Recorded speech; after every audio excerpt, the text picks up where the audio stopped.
36% reservation మరి TRS government 27% చెప్తే 27% ఉన్న మరి అన్న బీసీ ఉద్యమ ఆమరణ నిరాహార దీక్ష చేసి ఎన్నో ఉద్యమాలు చేస్తే ఆ ఉద్యమాలకే మరి అక్కడ మరి కామారెడ్డిలో 42% ప్రకటిస్తా అని కాంగ్రెస్ ప్రభుత్వం చెప్పింది. దాన్ని కాస్త కనీసం 27 ఉంచకుండా మొన్న స్థానిక ఎన్నికల్లో 17కు తగ్గించింది. అంటే మనం రాజ్యం మీద లేకపోతే, మన రాజకీయ పార్టీలు మనగడ లేకపోతే, మనకంటూ సొంత పార్టీ లేకపోతే మన పరిస్థితి ఎప్పుడు ఇదే విధంగా ఉంటుంది. ఈ రాజ్యం మీద మనం బతకలేము. ఇంకో తరం కనుక మనం పని చేయలేకపోతే మనం అంతరించిపోవాల్సి వస్తుంది. ఈ ఉన్న సంపద అంతా రెడ్లు వెలమలకే అవుతుంది. కనుక వీళ్ళను ఢీకొట్టాలంటే, వీళ్ళని ఎదుర్కోవాలంటే మరి రాజకీయ పార్టీలు ఉండాలి. నిజంగా మనం రాజకీయ పార్టీలు పెడితే బహుజనుల పార్టీలు పెట్టినవనుకో, ఒక కృష్ణ మాది అన్న సోషల్ మాదిస్ పార్టీ పెట్టిండ్రు, ఏ వర్గం కలిసి రావట్లేదు. ఒక ధర్మ సమాజ్ పెట్టిండ్రు, అన్ని వర్గాలు కలిసి రావట్లేదు. అంటే ఈ అవునన్నా కాదన్నా భారతదేశంలో కానీ ఈ తెలంగాణ రాష్ట్రంలోనే కులం అనేది ఉన్నది. అంటే కులం పోదు, కులం మీటింగ్కి పోతారు తప్ప అన్ని కులాలు కలిసి ఒక నాయకుడిని ఎన్నుకోలేకపోతారు. అందుకే దేశంలో అన్ని పార్టీలు కలిసి అలయన్స్గా ఎట్లా ఈ దేశాన్ని పరిపాలిస్తున్నాయో, దేశంలో పార్టీలు అలయన్స్, తెలంగాణలో కులాల అలయన్స్ మూలమే సిద్ధాంతకర్త. ఆ అలయన్స్ చేసే రాజ్యాన్ని కొట్టాలి.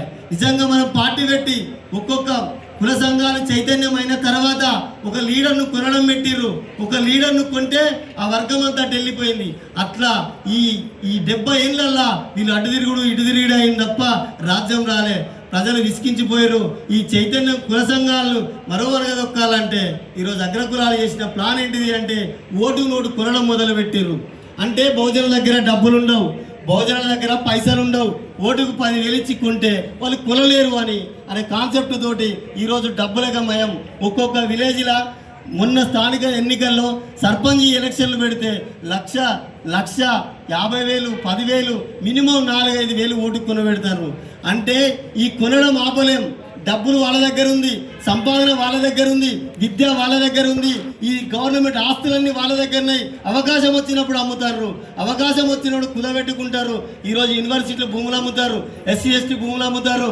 SC STలకు మరి 75 ఇచ్చిన భూములు ఇప్పటికి కూడా పట్టాలి. ఎందుకు అంటే రాజ్యం మీద వాళ్ళు ఉన్నారు, ఆ 2 వర్గాలే ఉంటారు. అవకాశం వచ్చినప్పుడు అమ్ముకుంటారు తప్ప మనకు లబ్ధి చెందే విధంగా వాళ్ళు కోరుకోరు. కనుక మనం అన్ని పార్టీలను కలిసి, అంటే కులాలుగా పార్టీలు ఏర్పాటు చేసుకొని ఆ కులాలు చైతన్యమై ఎవరి కులానికి వాడు పార్టీలు వేసుకుందాం. ఎవరి కులానికి వాడు పార్టీలు వేసుకుంటే ఆటోమేటిక్గా అలయన్స్ పద్ధతిలో వేస్తాం. ఈరోజు రాకపోవచ్చు, ఇంకో 2 రోజులు టైం పట్టవచ్చు. ఎందుకంటే తెలంగాణ గ్రామాల్లో ఎక్కడైనా ఒక పాలన చచ్చిపోతే వాడు పగోడైనా వాడు పడకున్నా కానీ దినాలకని వచ్చి స్నానం చేసిపోతారు. అదే పద్ధతిలో జరగవచ్చు.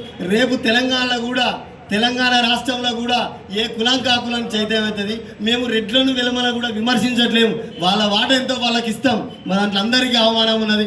అందరూ రావచ్చు, వాళ్ళ వాట ఎంతో వాళ్ళు తీసుకోండి.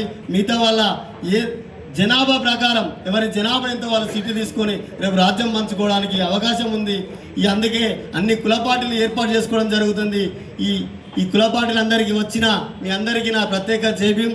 ఈ అవకాశం ఇచ్చిన మున్నూరు కాపు రాష్ట్ర అధ్యక్షులు మరి వెంకట సవన్న గారికి ప్రత్యేక ధన్యవాదాలు తెలుపుకుంటూ అవకాశం ఇచ్చిన మీ అందరికీ జై భీమ్.